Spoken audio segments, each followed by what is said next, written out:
Keling, bir soniya ko'zlarimizni yumib, bolaligimizga qaytaylik. Dunyo keng, biz esa juda kichkina edik. Eslaysizmi?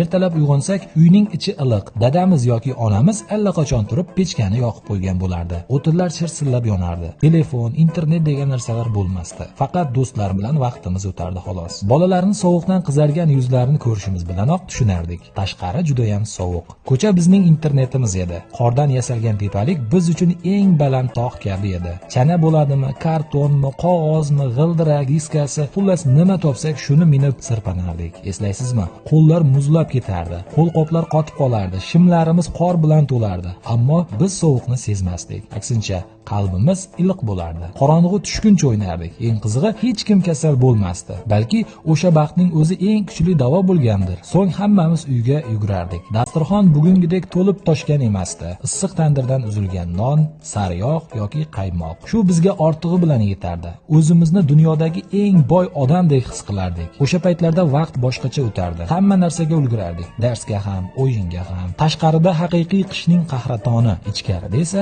chinakam halovat bor edi. Yoshlikka bir zum qaytara olgan bo'lsam, yoqtirmani bosishni unutmang.